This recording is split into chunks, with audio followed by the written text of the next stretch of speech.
Hey guys, welcome to video 4, I guess, in our pandemic series. This is Thursday, and today we're going to be talking about setting up a quarantine room, quarantine space, camp, whatever you want to call it. So let's go ahead and jump right on into that. In the case of a pandemic or viral outbreak, you must set up a quarantine area. And doing this is a vital step in your prepping.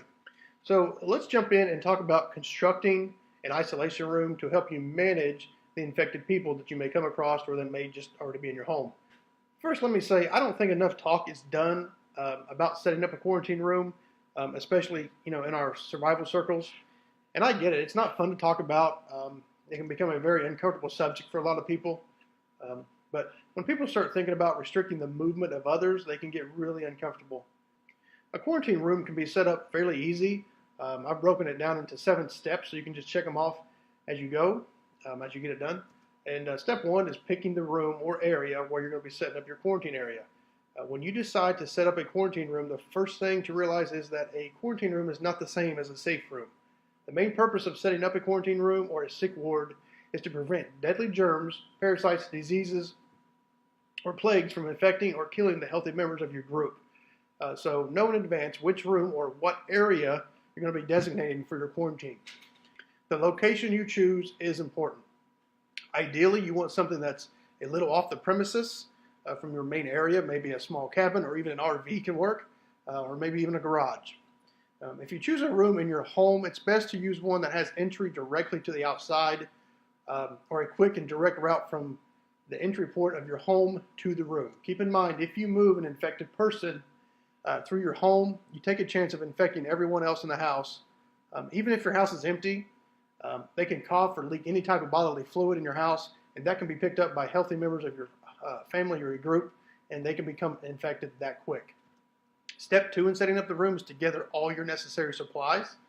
We gave you a complete list yesterday of what supplies you should have on hand to deal with a pandemic. And setting up a room isn't much different, but here's what you need to set up a quarantine room. You're going to want to start with bleach, or better yet, a Steramine tablets. 1 bottle of these tablets is enough to make 150 gallons of sanitizer. It can also be used for services used for food prep, so it's a little bit better for you than using the bleach. It won't irritate the skin, and it can be applied with a clean cloth or a sponge.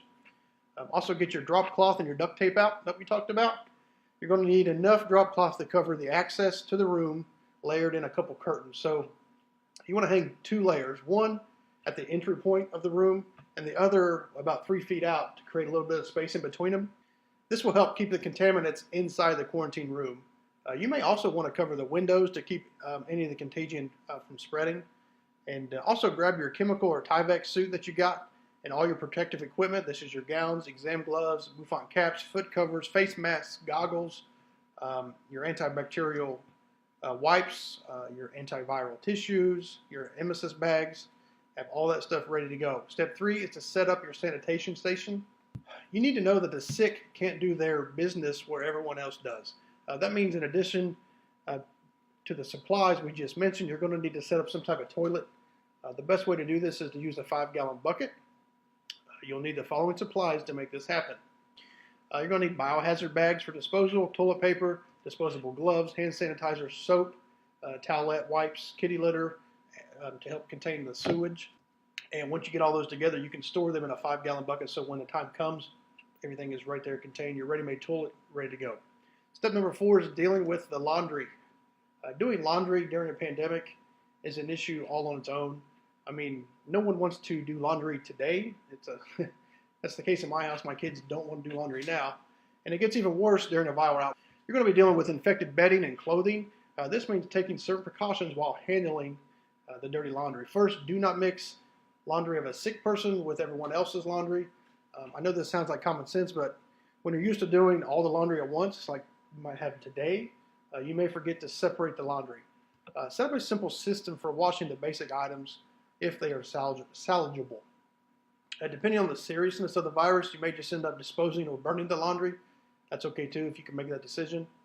If you're setting up a simple little laundry system, get yourself another 5-gallon bucket and do all of it right there inside the bucket. If you choose to burn the laundry, you'll first need to designate a spot outside to burn the laundry or anything else you need to burn. When people enter your facility, house, cabin, whatever you're staying in and using as your little retreat, you must confiscate their possessions and place them in a hazard bag or biosafe bag, excuse me, for either destroying or storing it.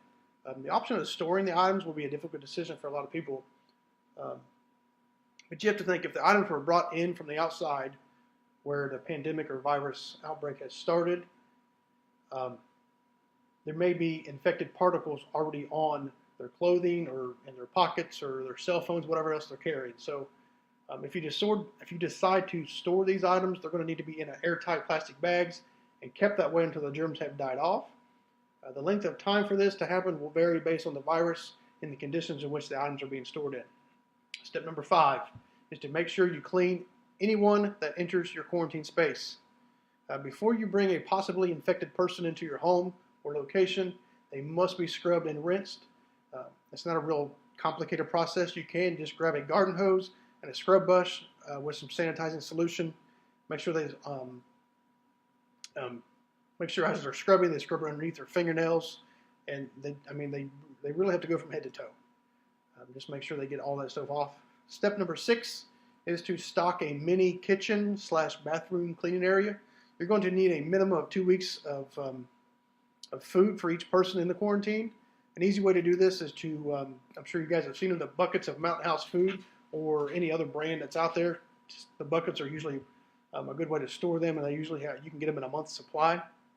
Keep those. You also want plenty of electrolytes for each person. Watch yesterday's video on the pandemic supply list for a list of electrolyte drinks to stock up on. And of course, you're going to need plenty of water.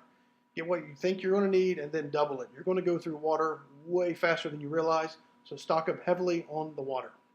When it comes to water, remember, you're going to need a way to boil it.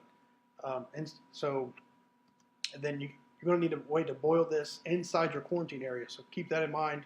Where are you going to do that? How are you going to do that? Some top medicines to have on hand inside your quarantine area are diarrhea medication and fever reducers. We covered the complete list in yesterday's video, and they're also included in the pandemic supply kit we've uploaded. So check that out. It's in the file section of the group. Set up a wash basin with soap, water, and hand sanitizers, making sure to have plenty of trash bags, the portable toilet with disposable bags, and lots of toilet paper, and of course bleach, or like I recommend, the stearamine tablet mixture. Also in this little mini kitchen, you're going to need a lot of extra clothes. These will be used when your patients have accidents, if you know what I mean, and need some fresh clothing to put on. Keeping this kitchen clean is going to be absolutely vital. Again, I recommend these stearamine tablets versus the bleach to help keep things clean. And cleanliness is important in all aspects of preventing infectious disease, even before a viral outbreak. If you think, for example, typhoid fever spreads after ingesting food or water contaminated by a human carrier, which makes it extremely important for the cook of your family or group to take extra measures to wash their hands before preparing food or beverages. Speaking of food and drinks, the quarantine people should only be using disposable utensils, plates, and cups, and this will help minimize exposure to the virus. Let's talk a little about biohazard removal. Are you prepared to deal with a body or bodily fluids? Make sure you have a well-stocked biohazard kit on hand to remove any fluids and minimize possible exposure to others, to include biohazard bags, emesis bags, and disinfectants. You need to look into getting a bloodborne pathogen bodily spill kit. Make sure it's specifically designed to protect the user, that's you, or probably you, during a biohazard cleanup. I found one that I really like. I'll link to it in the post. It's a 24-piece kit that includes a complete head-to-toe defense package for fluid pickup and also protects against biohazardous contaminants. Something else to pick up is some Cavicide disinfectant. This is a convenient, ready-to-use, intermediate-level surface disinfect, and it's effective against things like TB, HBV, HCV, viruses, bacteria like MRSA, VRE, and fungi. And again, you're going to need plenty, and I mean plenty, of biohazard bags. So put a bunch of these in your little mini kitchen that you're working on. The last step number 7, is posting your signs. I know it sounds simple, but get some professional signage long before a collapse hits. Something noticeable, bright orange with whatever you want on it. Preferred words or things to have like infected or quarantine. There's other ways the sign may come in handy. If you think about, even if no one's sick, think about if a group of looters were going to walk by and they see an infected sign or a quarantine sign, they will probably at least think twice about breaking in to come after your stuff, because if there's a chance that somebody infected is in there, they don't really want that. I would think it's not worth it. Hopefully they would too. So if you don't want to buy a sign, you can always make one. Just as easy. Just be sure to use bright colors, orange, yellow, or red, and something that stands out and gets people's attention. And that's pretty much it. There you have it. 7 steps to get your quarantine room or space up and running. Again, just like the other day, if you want this in PDF format, just let me know, and I'll let our designer know, and they'll get one made in the next couple of days. Tomorrow's topic's still open. I don't really have a lot of anything planned yet. If there's anything related to pandemics I haven't covered that you'd like to hear about, or maybe I have covered and you want to hear it more in depth, let me know. I can get that put together so we can have it ready for tomorrow's video. Okay, with that, guys, I'm going to sign off, and hopefully we're going to see you later tonight, 8 o'clock p.m. Eastern Time for our live Q&A. See you then.